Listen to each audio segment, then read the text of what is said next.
വർഷം 1939 ഇറ്റാലിയൻ പട്ടണമായ കൊറെജ്ജിയോയിൽ ലിയോനാർഡോ സിയാൻസിയുള്ളി താമസിച്ചിരുന്നു. ഒരു ദുരന്ത ഭൂതകാലവും ഭയപ്പെടുത്തുന്ന ഒരു രഹസ്യവുമുള്ള ഒരു സ്ത്രീ. ചെറുപ്പത്തിൽ തന്നെ നിരവധി കുട്ടികളെ നഷ്ടപ്പെട്ട ശേഷം ലിയോനാർഡോ ഒരു ജ്യോത്സ്യന്റെ പ്രവചനത്തിൽ ആകൃഷ്ടയായി. നിങ്ങൾ ഒരു വലിയ ത്യാഗം ചെയ്തില്ലെങ്കിൽ നിങ്ങളുടെ എല്ലാ കുട്ടികളും മരിക്കും.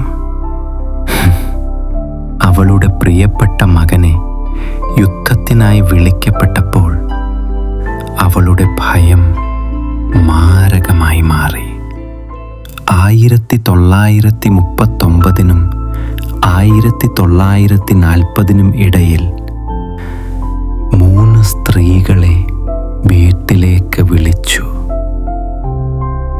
വിവാഹവും ജോലി അവസരവും വാഗ്ദാനം ചെയ്ത് അവരെ കൊന്നു.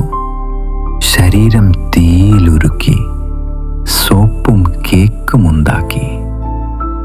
1946 അവരുടെ ഭയാനകമായ കുറ്റകൃത്യങ്ങൾ പുറത്തു വന്നു.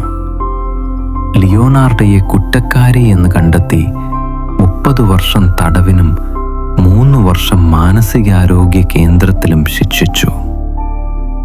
കൊറെജ്ജിയോയിലെ സോപ്പ് നിർമ്മാതാവ് എന്ന പേരിൽ അവൾ ഇന്നും ചരിത്രത്തിലെ ഏറ്റവും ഭീകരമായ കുറ്റവാളികളിൽ ഒരാളായി ഓർമ്മിക്കപ്പെടുന്നു.